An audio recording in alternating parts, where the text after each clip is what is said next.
Welcome to Mission Minute News. I'm Dominican Sister of Mission San Jose, Jean Harris.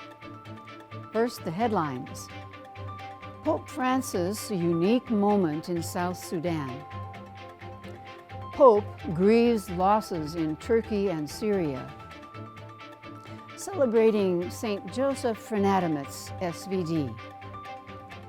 Spiritual renewal for SVD Brazil Central. SSPS School deep in hydroponics. Passion for mission, fanning the flame. These stories and more on Mission Minute News. Pope Francis' unique moment in South Sudan. Pope Francis' apostolic journey to South Sudan concluded with the celebration of the Eucharist in Juba on Sunday, February 5th. The long-awaited, postponed journey of the Pope brought words of encouragement and hope to the impoverished and war-ravaged people, telling them never to forget that Jesus knows their pain and loves them. The Pope expressed gratitude to the people for the warm welcome he had received, for the work that went into making his visit possible, for your faith and patience, for the good you do and the hardships that you willingly offer to God without growing discouraged, but continue to move forward. He especially commended the Christian women of the country and recalled the Archbishop of Canterbury's reference to Saint Josephine Bakhita, a great woman who by God's grace transformed into hope all the sufferings that she endured. Hope, said the Pope, is the word I would leave with each of you as a gift to share, a seed to bear fruit. Never lose hope and lose no opportunity to build peace. Along with his travel companions, Archbishop Justin Welby and Dr. Ian Greenshields, the Holy Father promised to continue to accompany the people of South Sudan and do all they can to assist in the journey toward lasting peace. In particular, he said, I would like to entrust the path of reconciliation and peace to another woman, the greatest and at the same time the least, the most exalted and yet the one closest to each one of us, the Blessed Virgin Mary. He prayed that we entrust to her the cause of peace in South Sudan, in the entire African continent, and throughout the world, where so many of our brothers and sisters in faith experience persecution and danger, where great numbers of people suffer from conflict, exploitation, and poverty. He had strong words for South Sudan's leadership, openly expressing his disappointment at their not having honored their pledges to him in 2019 to cement peace and work for reconciliation and development. At that crucial time, the Pope had kissed their feet in humble gratitude. And he wasn't alone in this ecumenical pilgrimage for peace, flanked by the Archbishop of Canterbury and the moderator of the General Assembly of the Church of Scotland.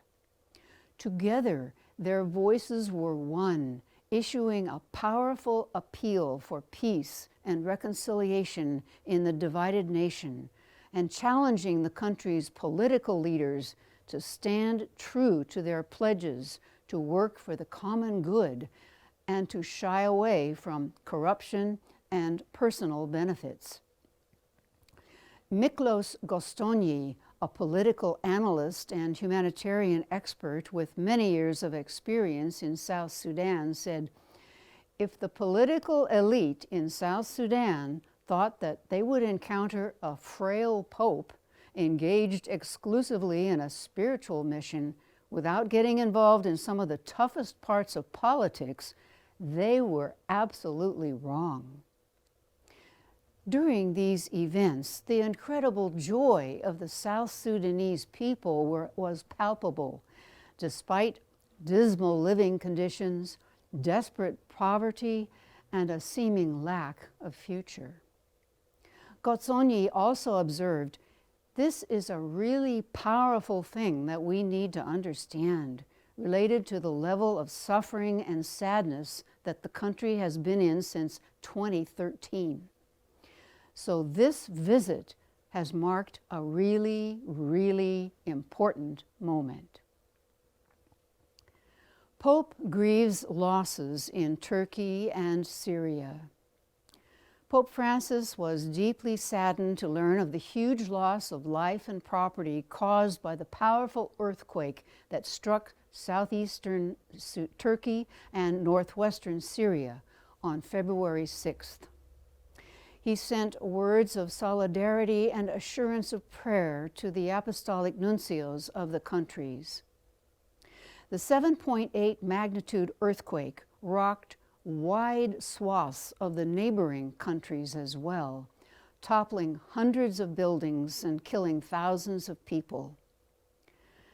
Vatican Secretary of State, Cardinal Pietro Parolin, conveyed the Pope's words to Marek Solskinski in Turkey and Mario Zanari in Syria, entrusting those who died to the loving mercy of the Almighty and expressing both heartfelt condolences to those who mourn and a renewed sign of spiritual solidarity.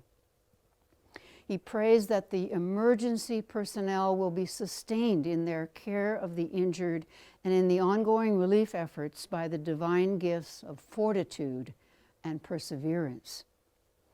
Just 5 months ago, a magnitude 7.0 earthquake hit the Aegean Sea, killing 116 people and wounding more than 1,000 people. The epicenter of this quake was near Gaziantep, an important industrial and manufacturing district close to the Turkey-Syria border. Speaking to the media, President Erdogan of Turkey said that at least 2,800 buildings had collapsed. The European Union is sending rescue teams to the region, along with assistance promised from Britain, Israel, Sweden, France, Germany, Greece, and the US. Celebrating St. Joseph Fernandamets, SVD. The Feast of St. Joseph Fernandamets, the first SVD missionary to China, was celebrated all over the SVD world on January the 29th. Joseph was born on April 15, 1852, the fourth child of Giovanna Mattia and Anna Maria Fernandamets. Like their neighbors, the family eked out a living on their small farm. Years later, the farmhouse and quiet hamlet of Wes in the Gatter Valley would become famous when their boy, Joseph Fernandamets, was beatified in 1975 by Pope Paul VI and then canonized, along with SVD founder Arnold Janssen, October 5th, 2003, by Pope John Paul II. Joseph's early years were uneventful, helping with the farm chores, going to daily mass, and on the advice of the parish priest, attending a school some 11 hours' walk from his home. He eventually entered the major seminary and was ordained a priest for the Brixen diocese in 1875, initially assigned as a teacher. But when an article appeared in the local diocesan newsletter about a new mission house at Style, Holland, founded by Father Arnold Janssen, it caught his attention. A visit to the house was enough to convince Joseph that this was where he was destined to become a missionary priest.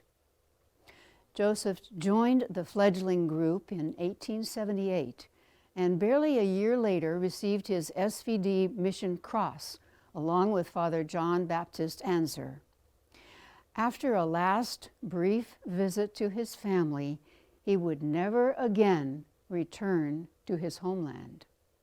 In 1881, the mission house received its own mission territory, the province of Shandong, China, to which Joseph was sent and from which he left only once to recover from illness. As missionaries soon discover, the foundation of their life must be personal prayer. Joseph advised his fellow clergy, "Do you imagine you can become holy without meditation? Something no saint was able to do." His own dedication to daily Eucharist and Liturgy of the Hours was only matched by his faithful missionary work. Joseph had unwavering hope and belief in the power of God and the sacraments. Even during the anti-colonial, anti-Christian uprising in China in 1899, the Boxer Rebellion, which took the lives of 2 young SVDs, he remained at his mission post. The Chinese people and others recognized him as a saintly man for his humility, firm yet gentle approach to work, and total love of his people. The saint died in 1908 at age 46 while serving the order as provincial. His missionary legacy was to live a life of dialogue with people of different cultures and religions, to remain lifelong learners, to witness God's love, especially in the pursuit of justice, peace, and reconciliation, and to stand in solidarity with marginalized people. Spiritual renewal for SVD Brazil Central. 56 Divine Word missionaries of the Central Brazil province, priests, brothers, novices, and foreign students of the Transcultural Training Program gathered during the last full week of January at the Cabrini Sisters' house in Sao Paulo for a retreat led by Dom Julio Endi Acamene, Archbishop of Sorocaba. Silence is able to dig an inner space in us, to make God dwell there and get His Word to dwell in us, so that love for Him roots in our minds and heart and animates our life and consecration, Dom Julio said at the outset. Reflections followed on great biblical witnesses of faith, like Abraham and his transformation, the book of Ecclesiastes with its wisdom and moderation, and the prophet Elijah and his climb up the mountain to experience a gentle God. Paralleling our lives, the Archbishop said, we too seek to open the door of our heart so that the Divine Beloved comes in and takes a meal with us, putting order in our lives and making us grow in the love that purifies and transforms. The retreat ended with a joyful Eucharistic celebration which sent the participants forth renewed in themselves, in evangelizing commitment, and in thanksgiving for their calling as missionaries of the divine word. SSPS Sisters School deep in hydroponics.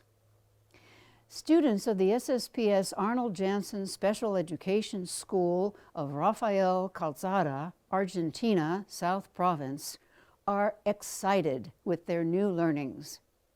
At the beginning of the academic year, teacher Guido Avila introduced a project to grow hydroponic crops. After the location was decided, pipes were cut and holes drilled for the placement of the plants. The pipes were then assembled and checked for leaks, and the number of liters needed for watering determined. Lettuce plants were chosen to be the first hydroponic seedlings planted and harvested. To the delight of the school, the entire project was chosen to participate in the Schools Do program and the provincial education and culture authorities chose to present it in the city of Mar del Plata, where it received special recognition. Passion for mission, fanning the flame. The general leadership of the SSPS Sisters has called for a year of passion for global mission 2023. Turn our lives toward the global mission and strengthen our love for God's mission. On the Feast of the Epiphany, congregational leader, Sister Miriam Altenhofen, sent a letter to all the sisters explaining that passion for the global mission is an expression of belonging, responsibility, and commitment to the proclamation of the gospel. The invitation to deepen our commitment to God's mission extends also to lay collaborators and mission companions. It invites all of us to go deeper into what is essential and to recall the passion of our founders. This focus has the power to invigorate us, missionary sisters, servants of the Holy Spirit, and make us more passionate. Our founder, Arnold Jansen, and our mothers, Maria and Josepha, were consumed by God's mission.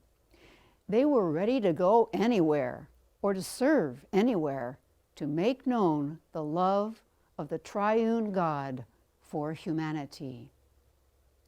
Sister Miriam echoes St. Paul's words to Timothy, "Fan into flame the gift of God which is in you."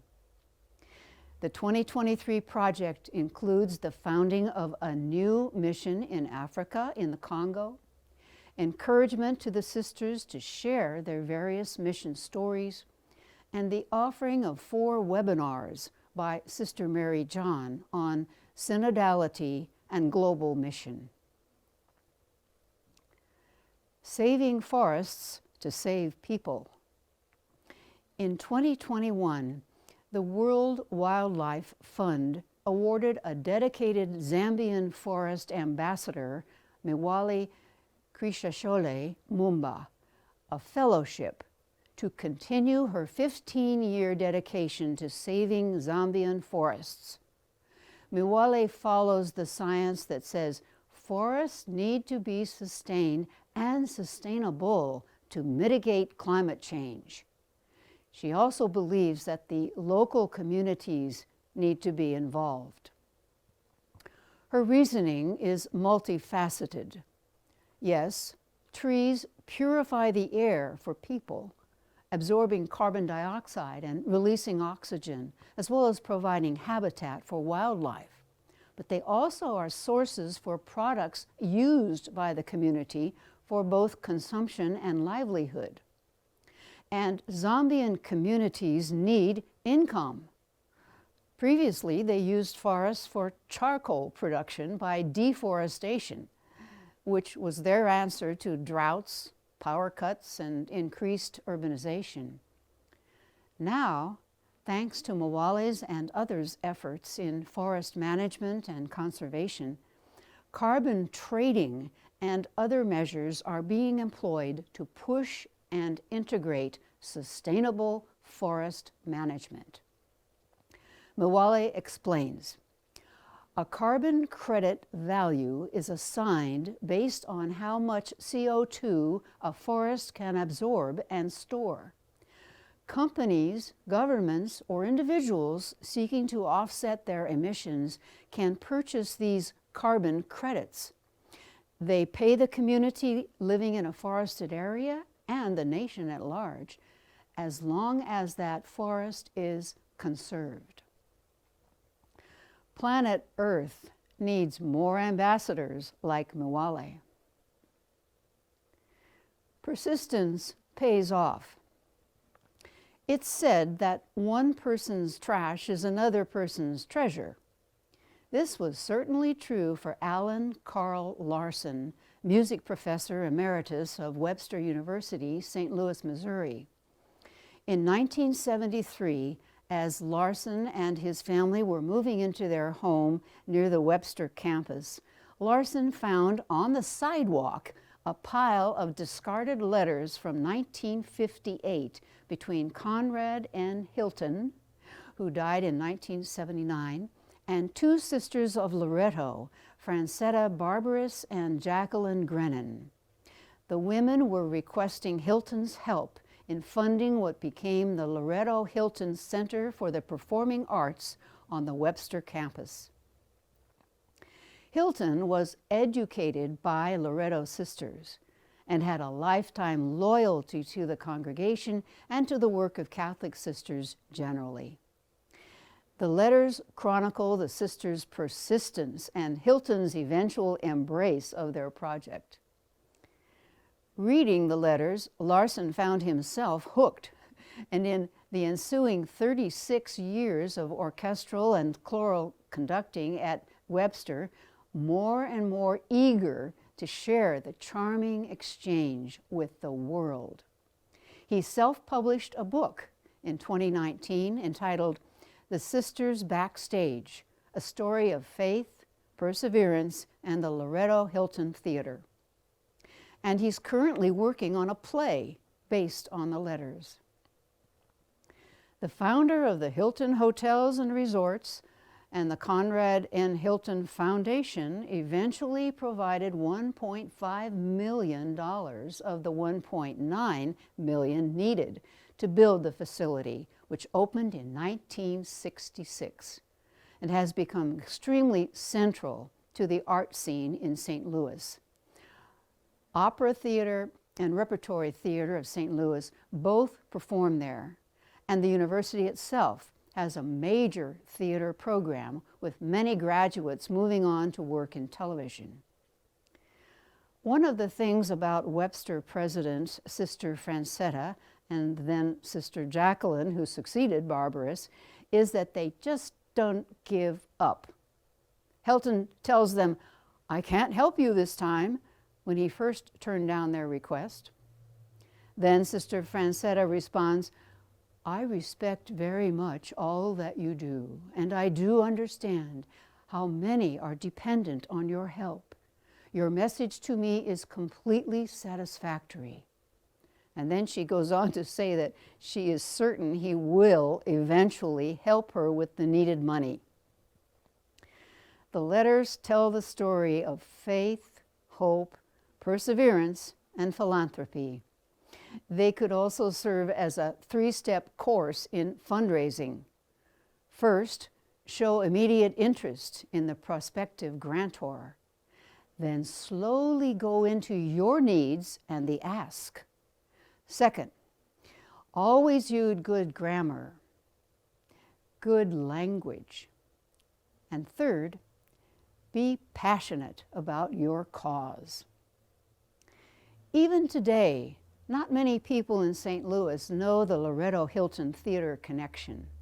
In fact, recently, a woman walking through the lobby with some other people was overheard to say, "Well, there's this wonderful woman, Loretto Hilton, who gave money to build a theater." Larson's book and play will clear that one up. Tradition or faith? In a recent article of Naomi News, Sister Frances Wessel, a school sister of Notre Dame in Missouri, poses a question that could relate to just about every issue out there in society: whether to rely on tradition or to take a risk based on faith.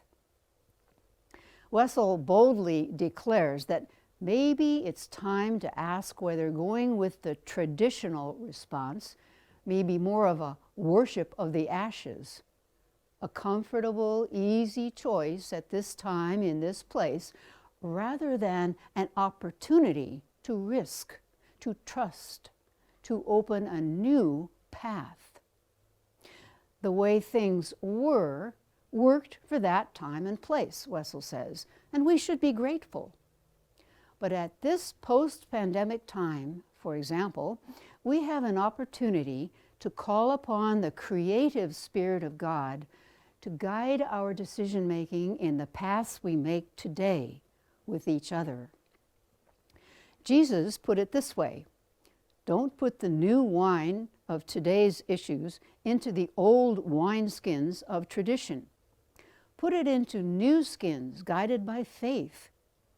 And worst of all, don't automatically stick with the old wine, the traditional way, saying the old is good, especially if the old is irrevocably fizzling or is now doing more harm than good. To what current issues could Jesus' teaching apply? Climate change, especially the human-caused kind, other disruptions of ecosystems, lethal practices in agriculture, fishing, education, mental health, criminal justice, organizational issues like patriarchy and involving women in leadership. The list goes on and on. And let's not forget, willingness to try new wineskins is only the beginning.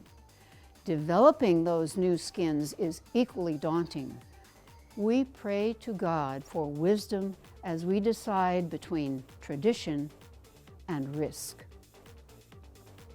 If you have a comment or question about any of our stories, please email us at missionminutenews@wordnet.tv.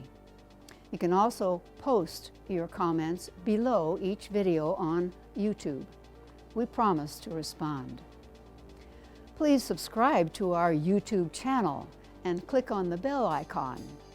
Share with others about the channel and the variety of programs you enjoy there. Please join us every Wednesday for our online Eucharist and Adoration and Benediction of the Blessed Sacrament, starting at 11 a.m. Pacific Time. You can always catch it later on YouTube if that's not a good time for you. Also, send us your prayer requests or intentions for Eucharist by contacting us by phone at 909-303-4333 or send an email to mail@wordnet.tv. This is Mission Minute News. Until we meet again, stay safe and well, and may Jesus' love for you make you smile.